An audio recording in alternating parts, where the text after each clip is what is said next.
Welcome, everybody. My name is Mark Carey. I'm the director of the Environmental Studies program. This is our spring 2020 commencement ceremony for the class of 2020. You made it. It's incredible. This is a tough time. It's a challenging moment, to be sure, and here I am coming through a video rather than being under the beautiful trees next to Hendricks Hall. But that doesn't for 1 second diminish your incredible accomplishments that you've had over these years, your achievements, your graduation. Here you are, you're doing it. You're persevering even in a tough time. And even though I don't get to shake your hand as you come across stage, which is disappointing to me, let's still remember and celebrate and be proud of your incredible accomplishments. So good job. This is a pretty weird time, but it's an incredibly powerful, although sad, time to remember that the environment and studying the environment really matters. Right now it's a virus, but every day we're seeing how much the environment is shaping our lives and our world and our communities for worse right at the moment, but quite powerfully. We're also seeing that it's crucial to understand that environment, to understand the science, to understand the politics, to understand the culture that's involved in this, and to understand the injustices that are present here, as poorer groups and people of color are impacted much worse by the coronavirus and other environmental injustices. So all this is essential. And these are the skills to understand this and to resolve it that you bring forward. So thank you. I'm incredibly proud of what you've accomplished and proud that you're going forward now with the dedication and the commitment and the skills that you have. So thank you for going on this journey. Even though we're here on the computer screen, I do want you to take a minute and try to reflect back to campus and to your time there and remember what that was like.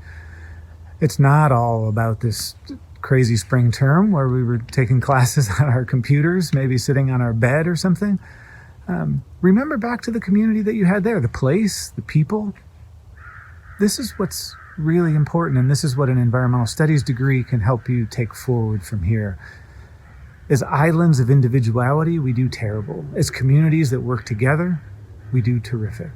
So remember that. Our society thrives most when we have empathy and compassion, and we understand our responsibilities to each other and to the non-human world. Work hard to create clean water, clean air, to create healthy communities and caring communities. And I want you to do this not just right now, but for the rest of your life as you go forward. I think one of the beautiful things that an environmental studies and an environmental science major can teach us is the interconnectedness and the value of these human and non-human communities and how they all intersect. So take that forward with you and keep making healthy, empathetic, compassionate, caring communities for the rest of your life, wherever you go. I want to turn the ceremony over now to Professor Pat McDowell, who's our Director of Graduate Studies, and then to Professors Peg Boulay and Katie Lynch, who will talk about our undergraduate achievements, and we have a few speakers who will be able to share some words of wisdom and inspiration. Congratulations, graduates, class of 2020.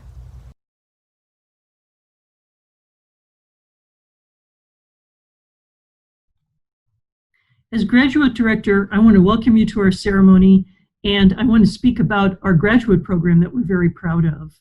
We're one of the oldest and most interdisciplinary environmental studies graduate programs in the country.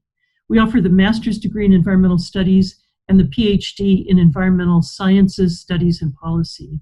We currently have 23 students pursuing doctoral degrees and 6 students pursuing master's degrees. Our graduate students are working on very diverse and interesting topics such as community-based solutions to climate and sustainable energy, using indigenous vernacular building techniques to build structures that are climatically responsive, mining, Native American property rights and social justice, and mussels in Oregon rivers and preserving their biodiversity. These are just a few examples of the really interesting things they're working on. In their courses and research, they integrate subjects as diverse as law, philosophy, biology, music, geography, education, and philosophy. Our program continues to grow in strength and quality of students. In fall 2020, we're going to welcome 6 new doctoral students, our largest group ever, and 6 new master's students. I want to recognize the achievements of our graduate students by noting a few of the awards and honors they've received this year. Laura Johnson won the Environmental Studies Teaching Excellence Award. Katrina Majuli won the Graduate Research Fellowship from the Wayne Morris Center for Law and Politics. Nate Atchen won the Environmental Studies Teaching Excellence Award, the Graduate Research Support Award from the Oregon Humanities Center, and a research grant from the Culture and Animals Foundation and the Animals and Society Institute. Kirsten Vignetta won the Sandra Morgan Public Impact Graduate Fellowship. This is only a partial list. Congratulations to all of our award and fellowship winners, and a big congratulations to all of our graduates.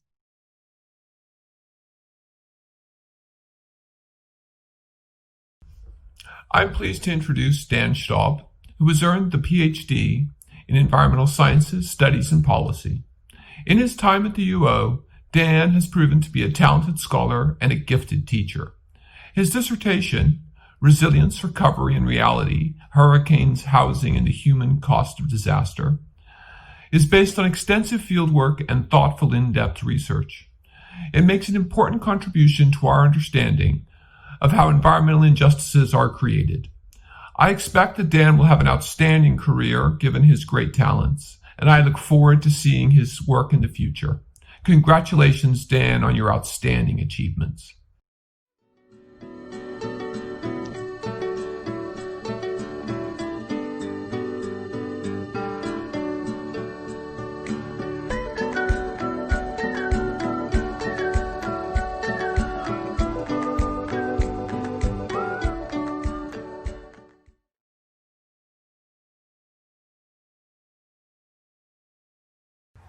My name is Peg Boulay, and I am thrilled to recognize and celebrate the achievements of our undergraduate students. As an academic program, we strive to inspire active engagement in the critical environmental challenges facing us today.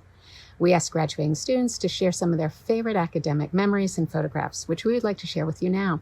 It isn't surprising that you most enjoyed learning and discovering while you were in the outdoors, either locally or abroad. Here's just a few examples. Casey Clavicilla found a southern alligator lizard instead of a geocache during an environmental monitoring class exercise. CJ Keshap used an underwater camera to take photos of tidal pool creatures during their science and memory class. Shay Davis measured plant response to a wildfire during their fire and natural disturbance course. Natalie Leroux rediscovered their passion for entomology when they took insect biology. EJ Del Rosario explored bamboo forests while studying agroforestry in Ecuador. Emma Palin climbed higher than Everest Base Camp during their study abroad to Nepal. Tenley Ong learned about bicycle transportation in the Netherlands. And Cooper Holly traveled after studying sustainability and sports in London. I am now going to highlight some of the accomplishments of this year's graduating class. First, 5 students are graduating with departmental honors, which requires a 3.5 GPA in the major and the completion of an honors thesis. They research a diverse set of issues ranging from assessing the effectiveness of international environmental agreements to evaluating food waste to researching the bioaccumulation of pollutants. I'd like to congratulate Brendan Adamsick, Lydia Angel, Hannah Buckingham, Abigail Gaitvai, and Ashley Kim for their thoughtful scholarship. Brendan Adamsick also won the 2020 Student Leadership and Sustainability Award and the 25 Ducks Award. In addition, Kirk Geary and Cal Penkauskas conducted original research and completed senior theses. And there's more. This year, 15 environmental studies and science majors were nominated to Phi Beta Kappa, the nation's oldest and most prestigious honor society. An impressive 50 of our majors presented their original research, creative work, and community-based projects in this year's undergraduate research symposium. And many of you completed environmental internships. To give you just a few examples, Gerald Brown learned about seed production at a local native plant nursery. Oliver Hoover led groups of volunteers at Hendricks Park, and Laura Van Houten ran communications and social media platforms for the organization Create. Lastly, I'd like to acknowledge and thank those who were participating in the Environmental Leadership Program. Whether monitoring restoration projects, gathering valuable information to inform park planning and management, or teaching children about local landscapes, ELP students demonstrate creativity, collaboration, and commitment. Katie Lynch and I are so very proud of you. So congratulations, everyone.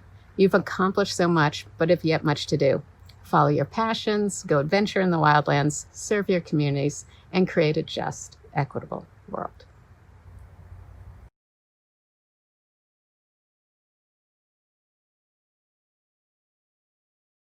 It is my honor to introduce our three speakers who will share their reflections and insights. Our first speaker is undergraduate student Zoe O'Toole. Zoe grew up in Portland, Oregon. In typical Pacific Northwest fashion, her family spent their free time hiking and going on camping trips.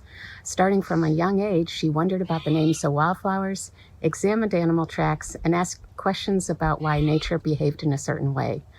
Over time, these curiosities developed into an interest in the outdoors and environmental issues. At the University of Oregon, Zoe explored her interests in biology, ecology, education, art, and outdoor recreation. She became a leader in the Outdoor Pursuits program and strived to try many outdoor activities. She lived on the coast and took classes at Oregon Institute of Marine Biology. She participated in a direct exchange study abroad program in Melbourne, Australia, and she was a member of the Restoring Connections team in the Environmental Leadership Program. After graduation, Zoe hopes to continue trying new things, work in the field as much as possible, and eventually specialize in marine conservation.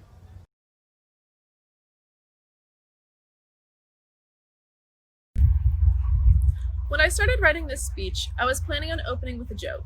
And don't worry, I didn't cut out all the bad jokes. But as I look around at the state of our communities, I am struck by the necessity to use the platforms that we are given. A pandemic is raging.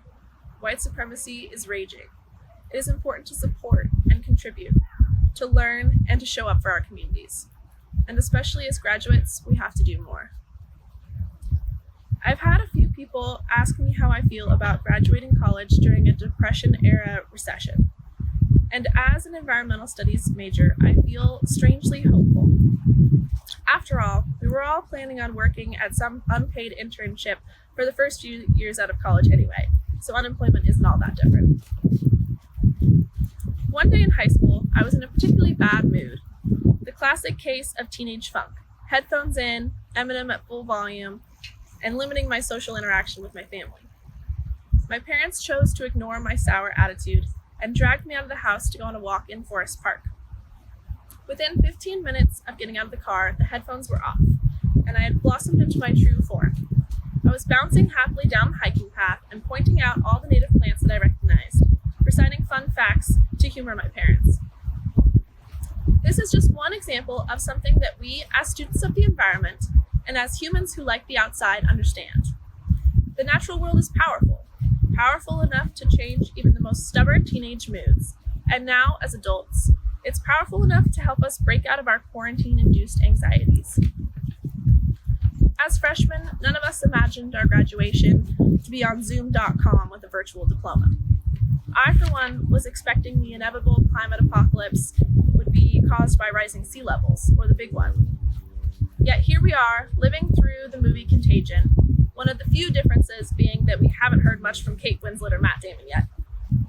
Although this is not what we were expecting, environmental studies and science majors have an opportunity to demonstrate to the public how, now more than ever before, we must protect our planet. We must do what we can to combat all environmental related issues. The COVID-19 pandemic is our chance to be creative and help change the direction of our society. All of us have gravitated towards the environmental field because we value the outdoors. And as a community, it is important to recognize the ways in which people affect the environment and the environment affects us. Just as groups across the world have banded together to take precautions against coronavirus, we can work together and lead environmental movements. Times like this, laden with world-spread strife, bring about universal social change. Throughout our time at the University of Oregon, we have built a toolbox of environmental knowledge. We are equipped with the awareness to make it through global disasters. We must ensure that climate change and issues of environmental justice are part of this international transformation. To quote Jane Goodall, one of my favorite environmental scientists, Each one of us matters, has a role to play, and makes a difference. Each one of us must take responsibility for our own lives, and above all, show respect and love for the living things around us, especially each other. As environmentalists, we have a chance to redirect policy, conduct studies, and educate the next generation. It is time to head out into phase 1 of our post-college lives and go beyond just making the best of the situation at hand, and instead catalyze real change. Congratulations to the class of 2020. I am pleased to now introduce Laura Johnson, our graduate student speaker. Laura's almost solidified her status as a double duck. She's receiving her MS in Environmental Studies in addition to having graduated summa cum laude with a BS in Environmental Science from the same program in 2014. Laura credits her passion for studying freshwater ecosystems to her undergraduate experience surveying side channels and tributaries of the Mackenzie River as a member of the Environmental Leadership Program's Stream Stewardship Team. Before returning to graduate school in 2017, she volunteered with multiple environmental nonprofits and spent 3 years working for Oregon Department of Fish and Wildlife's research office. Laura is a member of the Hallett Lab and knows many of you from her work as a graduate teaching assistant and program manager for Environmental Leadership Program. Her graduate work focuses on developing science and outreach to inform conservation management. Laura encountered the mystery and excitement of freshwater mussels earlier in her graduate career and was immediately hooked. She is passionate about raising awareness about these important but overlooked species and with engaging with the broader community through her teaching and outreach events.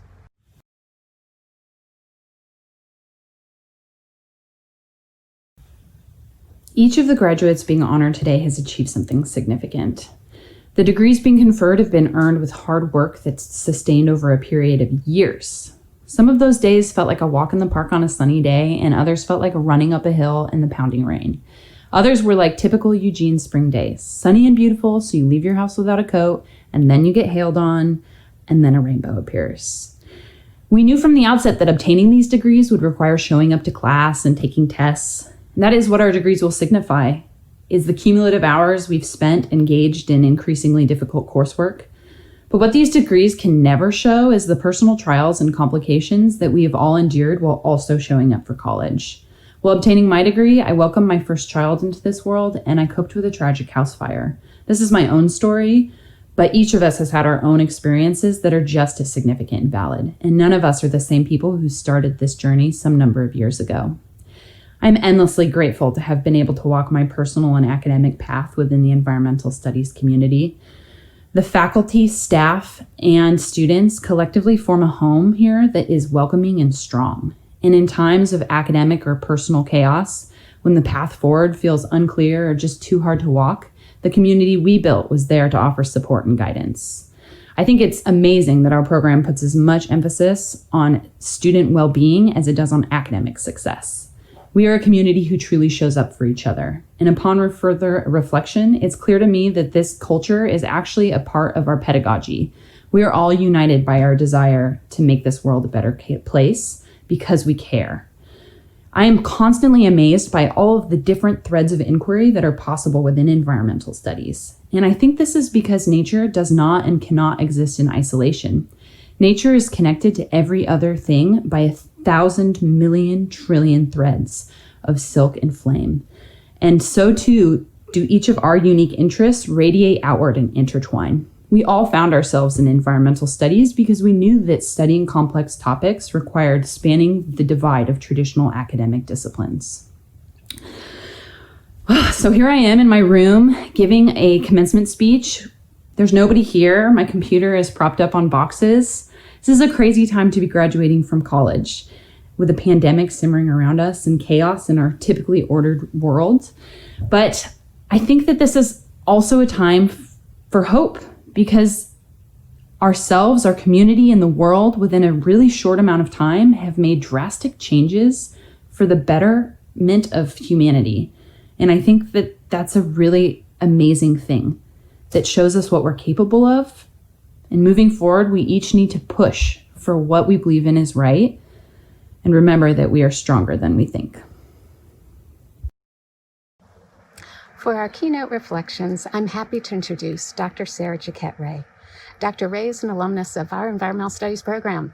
In 2009, she received her doctoral degree in Environmental Sciences, Studies, and Policy with a focal department in English. After receiving her PhD, Dr. Ray led the Geography and Environmental Studies Bachelor of Arts degree at University of Alaska Southeast. Since 2003, she has been an associate professor and program leader of environmental studies at Humboldt State University on traditional Wyatt land. Dr. Ray publishes and teaches in the fields of environmental justice and the environmental humanities. Her first book on environmental justice is titled The Ecological Other: Environmental Exclusion in American Culture, and she's published 3 edited volumes bridging social justice and environmental concerns, including Latinx Environmentalisms with 2 UO faculty, Sarah Dewald and David Vasquez. Her current work is on the role of emotion in climate advocacy and in teaching environmental justice. She's just published a book written for young adults called A Field Guide to Climate Anxiety: How to Keep Your Cool on a Warming Planet, which came out on Earth Day this year. This book offers what she calls an existential toolkit for the climate generation.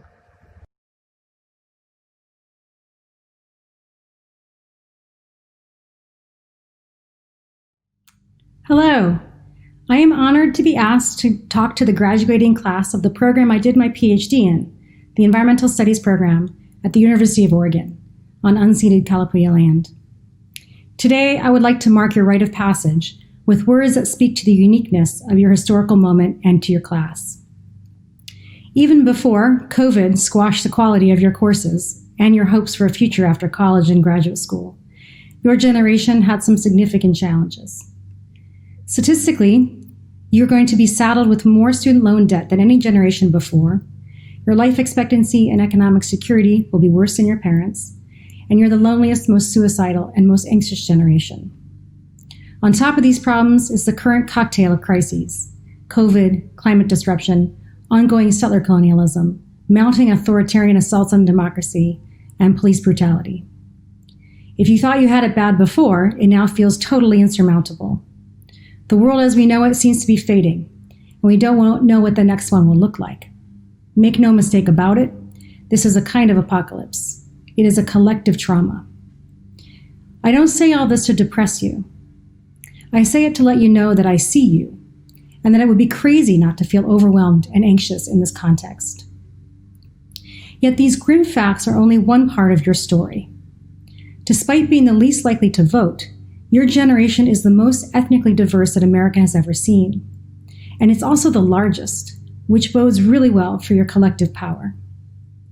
You have the capacity to write your own story for your own generation. Overwhelmingly, your generation stands with immigrant rights, civil rights, LGBTQ rights, and women's rights. Overwhelmingly, your generation not only believes in, but is greatly concerned about climate change. Your politics, values, and ecological imagination, which you've been actively cultivating your time in ENVS, make you a formidable force. For some of you, your first act of extraordinary power will be to enact your hard-won power as a citizen to vote in November. And regardless of your citizenship status, there is so much work to be done to engage your generation in this next election. Given your profile, imagine what an impact a generation like yours would have on the political landscape. Prove the pundits wrong about your voting power in November. But your power doesn't start or stop with engaging in what many are calling the most important election of our time. I want to share 2 unique strengths of your generation, especially those of you getting trained in environmental studies, and 2 pieces of advice about how to use your emerging influence in the world. First, you have chosen the best training for the work that lies ahead. The world needs you now more than ever. You have been expecting this tectonic shift in the status quo, which we are living through right now. You are feeling the collective trauma of climate change, which foretold the spread of more infectious diseases like COVID and warned of the hubris of extractive human-nature relationships. You have been mourning the state of the world for some time. Because of your training in ENVS, you understand that individual action will not address the problems, and you have been learning about not just the personal, but the structural levers of change. You have been acting these levers in your daily lives, in the community, on campus, in your EOP projects, in your activism, in your media labs, with national organizations, with local gardens, with local tribes, in your art and your music, with friends, through clubs. you have been practicing and building community and personal resilience. You have been fiercely imagining what the great turning toward a better world would look like. You knew that you were studying for a future that was uncertain. We are in that chaos now, if we weren't before. As poet Clarissa Pinkola Estes says in a poem that I keep reading over and over these days, you were made for these times. The world is getting remade. Dive in, have courage. This is your time. Your second superpower is that you also know how interconnected human suffering is with environmental problems. For example, you know that the words, "I can't breathe," are partly about police brutality and the prison industrial complex, but they're also about the siting of toxic activities in brown and black communities, and the underlying condition of structural racism that makes COVID's impact on African Americans so disproportionately devastating right now. You grasp the relationship between environmental issues and social justice, which will serve you well as you take the helm in building this new world. Now, I want to humbly offer 2 pieces of advice, which you may take or leave. First, anguish is a teacher. It is a necessary component of our own and our world's healing through action. The problem isn't the pain that you feel right now. The problem is in the suppression of that pain. What service will you allow it to rise you to? This is the time to envision what could be and to participate in bringing that vision into being. Let the pain and anger about all of this be a portal. How can we act skillfully while in pain? First, we have to let the pain be and investigate the roots of it. Let it politicize you. Let it enable you to build new bridges, identify what you really care most about, and teach you how to take tender care of yourself. Life on this planet is short and precious. There is heartbreak and an uncertainty in every exhale. My hope for you is that the wisdom in your anguish opens up a world of celebration saturated with meaning, and that it guides you to take deep care of each other and for our more than human neighbors. Fear and anger lead you to what you love if you sit with it before acting. Following Adrienne Maree Brown's advice, feed what you want to grow, which is, of course, whatever it is that you love the most. Let anguish guide you there. How can you act skillfully while in pain? What service can your fear and anger rise you to? My second piece of advice is to do whatever it takes to resist the messages you receive from so many corners that you are only an insignificant individual on this planet, alone, and that your life and actions matter little. America's myth of the individual is one of its most pernicious myths. Your schooling may have also perpetuated it, incentivizing competition over generosity and a sense of scarcity over a sense of abundance. The best way for those in power to keep you down is to convince you that you have no power by convincing you that you are alone. We are told to only imagine our power as individuals, and especially only as individual consumers in a capitalist system. Resist the myth of the individual at all turns. Instead, imagine yourself joining what Joanna Macy calls the Great Turning, or what Paul Hawkins calls the Blessed Unrest, among a movement of hundreds of thousands, even millions if we look at the number of youth who striked in 2019 for climate justice. Remember Margaret Mead's words, "Never doubt that a small group of thoughtful, committed citizens can change the world. Indeed, it's the only thing that ever has." Remember that even when major changes happen, they are the result of the invisible and seemingly unproductive effort of lots and lots of people. This requires that you don't burn out. And not burning out requires that you see yourself in a collective, not as an individual. And I know that this is particularly challenging in a time of physical distancing. But working collectively is the most powerful thing that we can do. Community resilience turns out to be the most effective trait that can help a community bounce back from disasters. We are in the middle of a disaster, and we are having to invent new ways to build collective resilience. Don't wait until the middle of a disaster to build this groundwork. Our forced time apart from each other is all the more reason right now to fiercely reject the myth of our isolation. Find new ways to support each other, expedite connectivity, Prioritize this. It is your key to your and your community's resilience in this uncertain moment. So as you consider the end of your undergraduate or graduate career, don't just focus on all the endings. You are crossing a personal threshold during a massive, historic threshold moment for us all. We are all called to action through our worry and our grief. We are together in that. Your degree in environmental studies has equipped you to respond to these uncertainties with imagination and unity, instead of numbing and fear. I am not pretending that it will be easy. I know that economic hardship and loneliness are formidable foes. But my wish for you is that you can see this day as emblematic of our outrageously challenging times, and that you can find the courage to use the talents you've developed in the ENVS program to see this rapturous moment as your chance to build that new world we have been seeking for so long. Act skillfully, despite or because of your anguish. You are a source of incredible hope and power. Don't squander it letting your fear immobilize you. Don't squander it by surrendering your agency. Don't squandering it by imagining yourselves less powerful than you are. Look to your elders. Look to those who have struggled before. Look to each other. There is enormous wisdom around you to get you through this. You know what to do. Thank you.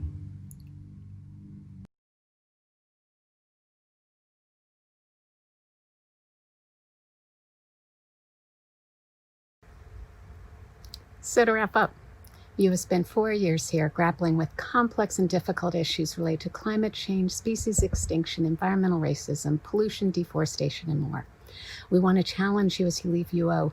Use your knowledge, your skills, your passion to confront these issues. Lead the movement to reshape our society for greater social and environmental justice. Speak your truth, be courageous, create community, and leave a legacy. That is your final assignment. And please keep in touch. Come back and visit. Connect on social media. Let us know what you are doing. I now present to you the class of 2020. I invite you to watch the Environmental Studies grad slides to celebrate these remarkable people.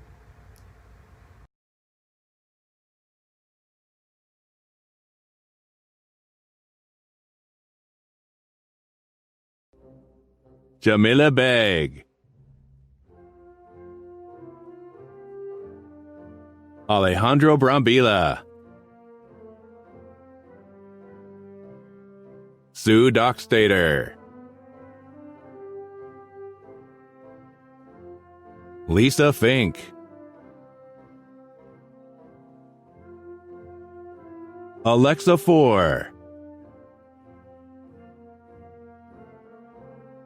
Yumna Imtiaz, Jeffrey Johnson,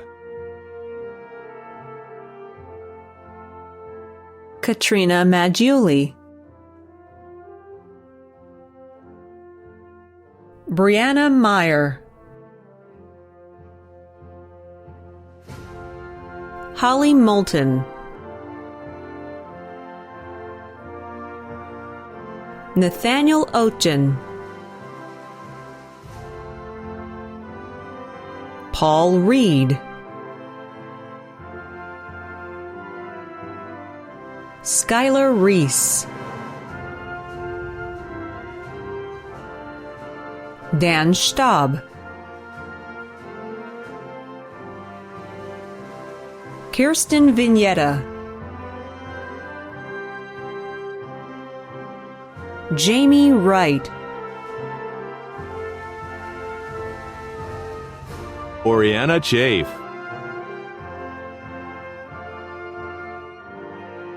Eliza Hernandez, Laura Johnson,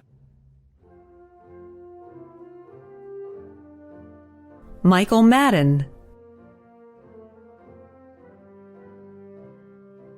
Kylie Mosbacher, Amy Okotie Oyekan, Brendan Adamczyk,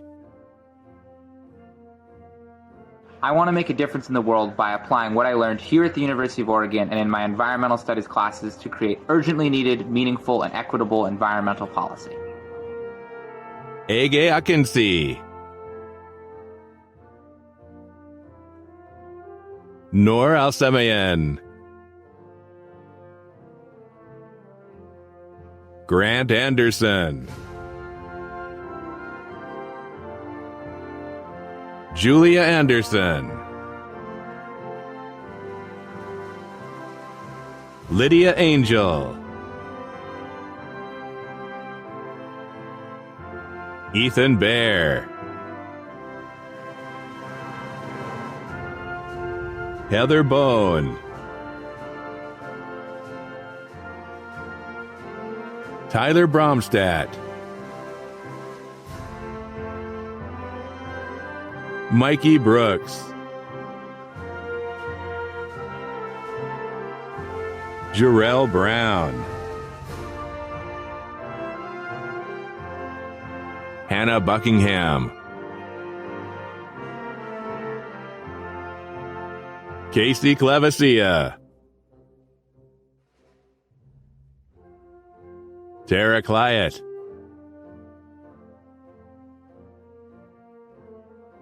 Emily Cook. Chris Cook.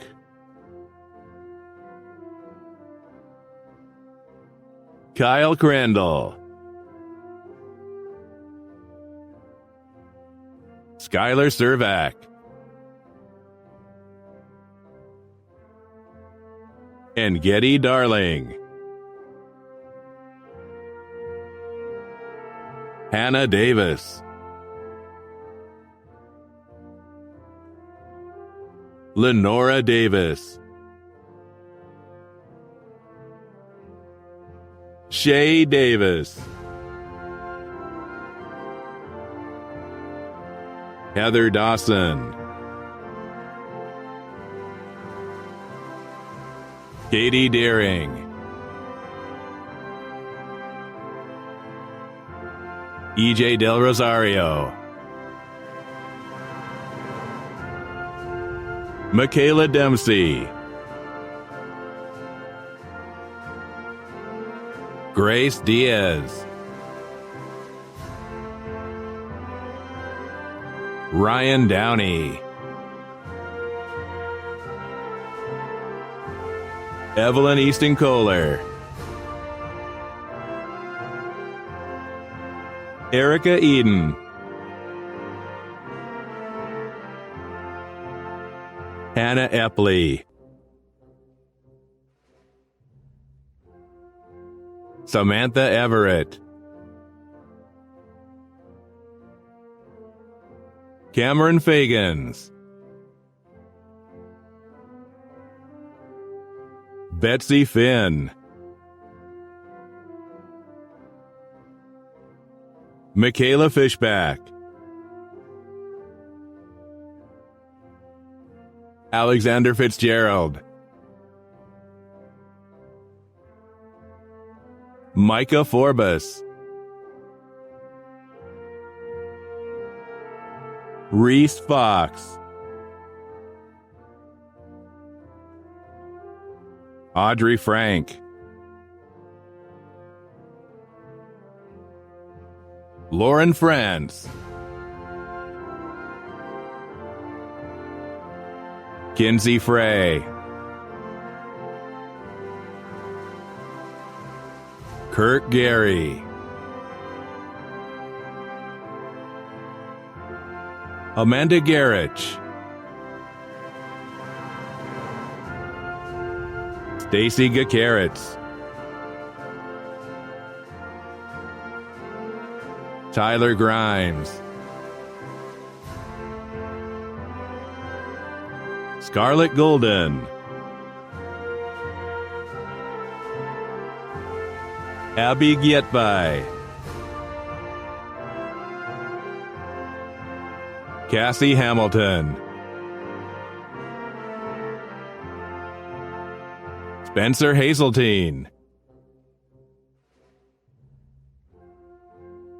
Coleman Hepner. Braden Hirsch,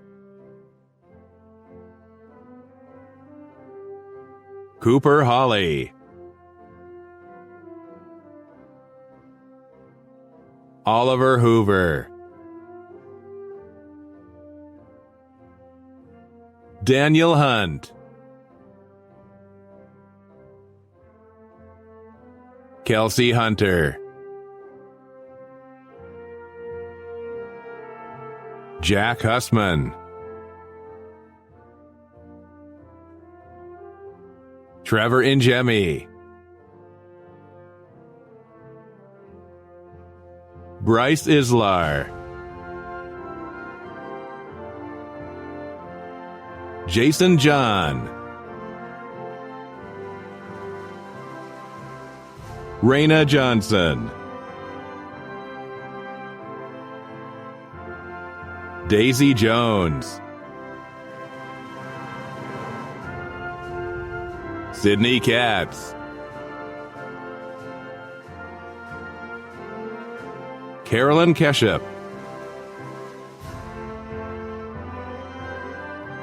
Ashley Kim,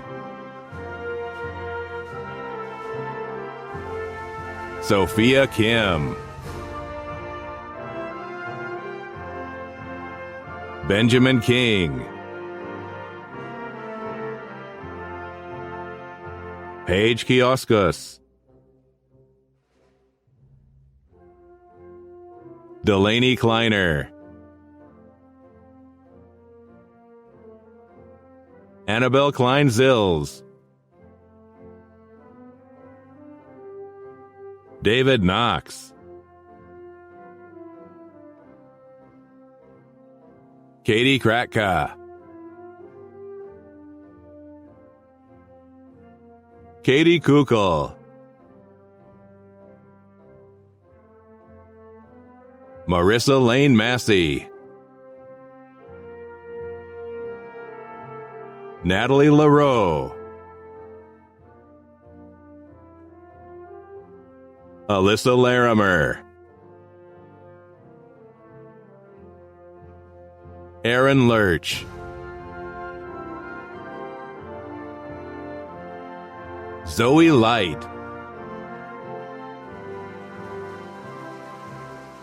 Jenny Lyles, Zach Lingo,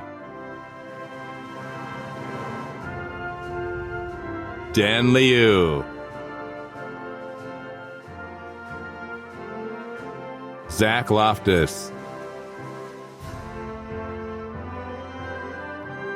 Nicole Long, Dylan Lowe's, Ilana Lutz, Stephen Mack, Alondra Maldonado, Aubrey Manahan, Cy Marsh, Meg Matsuzaki, Danielle Maves, Kyle McQuain, Elisa Miles, Sam Miller, Kirsten Mills, Nathan Mullenhaupt, Anna Neufeld, Jack Newcomer, Will Northington, Aiden Nostrand, Olivia O'Bray, Julia Olson, Tenlei Ong, Zoe O'Toole, Catherine Pak, Emma Palin, Brianna Para, Connor Paschke, Stevie Perlman, Cal Penkoskis, Adam Pettis, Stephen Radke, Gabrielle Raviolo, Taylor Reichert, Johan Riley, Molly Rillstone, Charles Roberts, Brent Ross, Rachel Rothman, Olivia Savage, Madigan Scanlon, Dominic Scarpino, Juliet Schmidt, Ellie Seiwald, Sakina Shahid, Kelly Shull,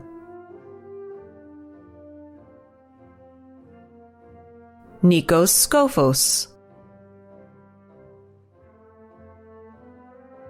Nick Sloss, David Slothauer, Paul Smoot, Sabrina Stegall, Landon Stevens, Michael Sullivan, Caitlin Swaringham, Josh Tan, Henry Tandler, Suniva Thangaraj, Alvante Thompson, Ellie Townsley,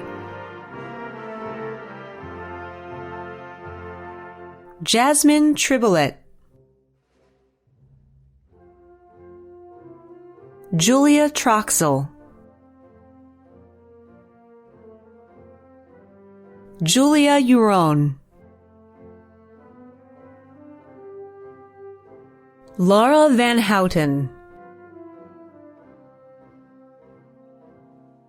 Laura Vuoso, Emily Wedegardner, Kai Weston, Savannah Winchell, Sage Wilder, Jordan Yarbrough, Joseph Ikaza, Jason Yeager, Graham Yitsuya, Min Shui Zhang,